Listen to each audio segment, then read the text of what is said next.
Hello, everyone. Thank you for joining. I'm Steve. And I'm Scott. And together we're Backyard Musings, broadcasting live Apple Valley, California. Yep, and definitely still the Science and Technology channel.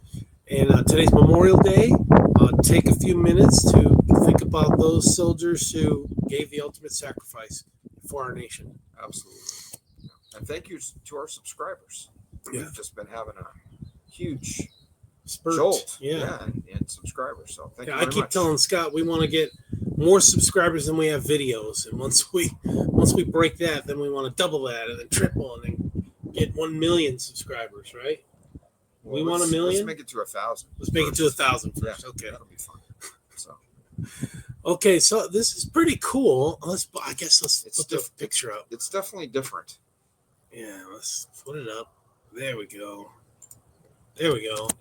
Astronomers have discovered an entirely new ring system within the solar system, and it's located at such a great distance from its dwarf planet parent that it should be impossible. The ring surrounds Quaoar, spelled Quaoar.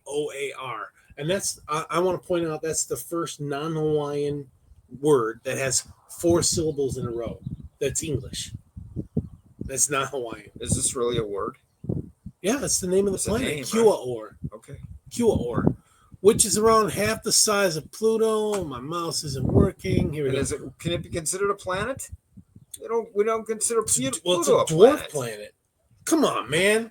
Why you want to say that? Well, Pluto is a planet, man. Well, I believe it is. It was part of the planets when I thought the solar system when consider. I was growing up. Well, they don't. The man doesn't. We do, but the man doesn't. All right. Okay, which is around half the size of Pluto and located beyond Neptune. It is only the 3rd ring to be found around a minor planet, and the 7th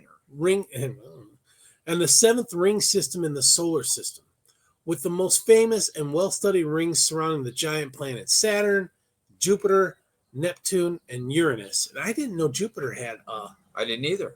I didn't know rings. I didn't know that. I thought the only one that had rings was Saturn. Yeah, Saturn, yeah. Yeah.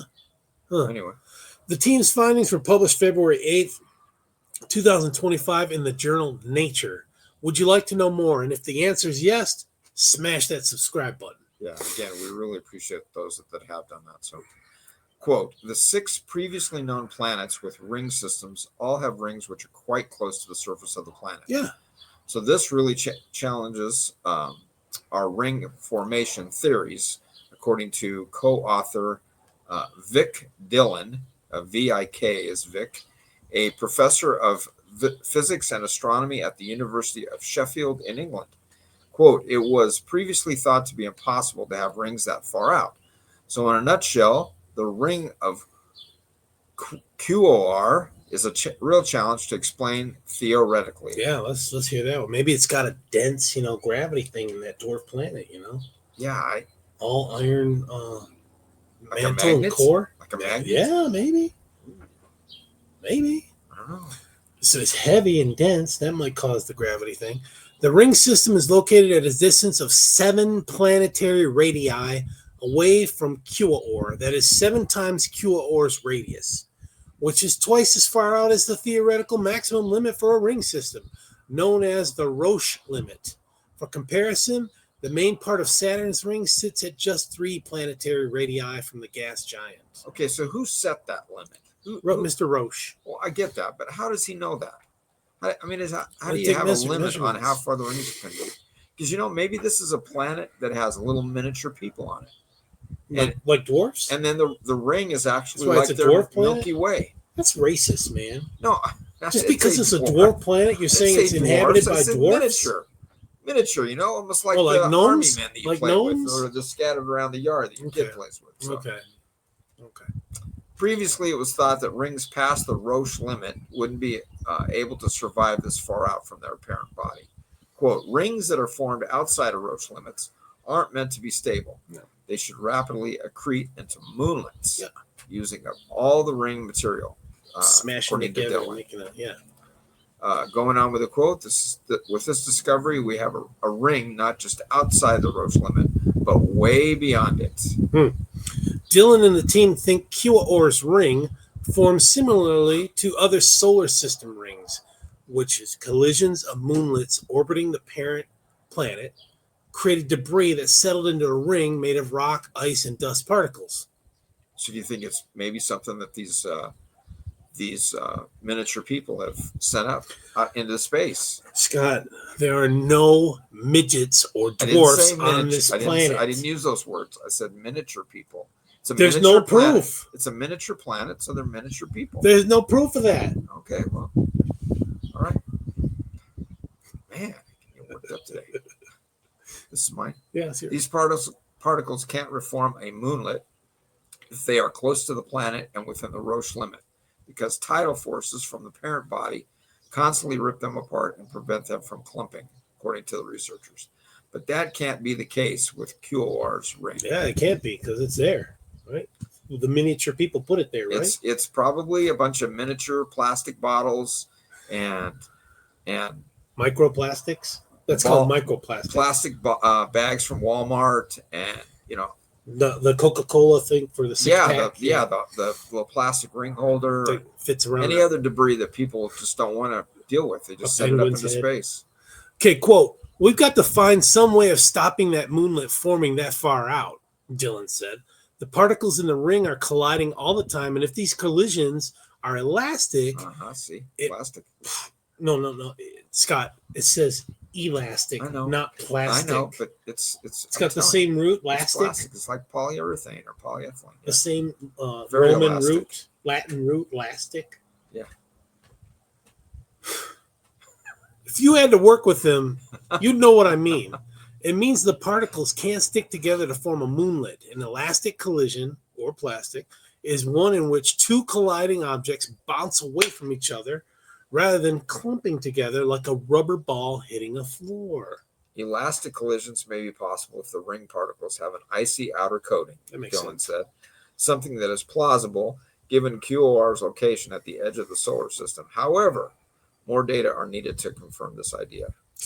The researchers discovered the ring system while investigating whether Quaoar has an atmosphere. The team used the high-speed hypercam instrument on the Gran Telescopio Canarias, a telescope in Spain's Canary Islands, that can spot small variations in light from background stars. The ring became visible when it caused a roughly 5% to 10% dip in light from a background star, both before and after the main body of the Quaoar passed in front of the star. Oh, yeah, that's what we're going to talk about this right here. This event, known as an occultation, lasted less than a minute. So that's almost like an eclipse, right? Like eclipse, because it's you're hiding something behind something else, right? It's behind, right? Yeah. It's bigger. I mean, eclipse there's a corona on the eclipse. This goes behind the. Right, you're over here. It goes behind. Completely hidden. Mm-hmm. We talked about when Mars occulted the moon. We talked about that before. Quote: "The discovery came as a bit of a surprise," Dylan said. "We knew there was a possibility we might find them, but we weren't really looking for them. The ring of Quaoar is too small and too faint to be seen via direct imaging, even with an instrument as powerful as the Hubble Space Telescope." What? How do they find it? That's powerful, man. Yeah. Then this tells me this is all theoretical. So it's with the wavelength AI, you think? You think AI? I think it's just some scientist trying to get smart. Sounds like somebody needs to do some more research on this. Dylan added that other than the occultation events, the only way to spot these dwarf planet rings would be to send a robotic probe to visit them. Voyager 1 or Voyager 2. Yeah. Let's do it. Do a flyby. Yeah. Quote, "This discovery shows you the amazing diversity of things that are in our own cosmic backyard," Dylan said. "You don't have to look light years away into the distant universe to find the unexpected. Surprises are still aplenty in our own solar system." There's the ring. Yeah, but is that an actual picture of it? No. Artist rendition. Artist rendition. Artist rendition. Who knows if it's like maybe bigger, that nice, maybe smaller. Yeah, maybe, or it could be jagged. As it's going around the planet. Have you actually dwarfs on that planet? It could be affecting it. With your telescope or any other telescope, have you ever seen the rings of Saturn? Yes, with my telescope. Really? Yeah. Now, can you only see those a certain time of year? No, whenever it's in the sky, and whenever it's there, visible from where we are. Yeah. Huh. Yeah. You can get your app and find out approximately where it is, Right. and then you get your telescope and line it up and try Zero and in get the on it. right, and the Earth is moving, so you're not. It's going to be out of view quickly, so you gotta, just move the telescope just a little, unless you have an electronic thing that moves it for you based on how the Earth is rotating. The Earth does rotate; it's not flat; it's round. It is. That far out, it goes out of your telescope thing pretty quickly. But it's amazing when you see it. It's like, oh my gosh, the rings of Saturn.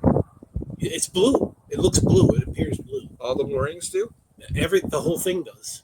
Huh. And you can see it'll be canted to the side, and you can see the rings around it. Does it depend on how the location of where it is, as opposed to the sun? No. Well, The rings. I mean, do they show up more when there's light on? I don't know. And the rings, it could be tilted this way. It could be tilted. You could be looking top on. Oh. You could be looking side on. It just depends on its rotation and our rotation and where it is. Yeah. Speaking of flat earthers, if there's any flat earthers out there, and I know there are some. You say you have a friend that's a flat earther, right? Yes. Ice is holding up. Comment. Leave us a comment. Let us know how the ice is going. I'd like to know how you come up with that theory. So, but anyway, good story. Thanks, folks. Take care, everyone. Thank you. We'll see you. Enjoy your Sunday.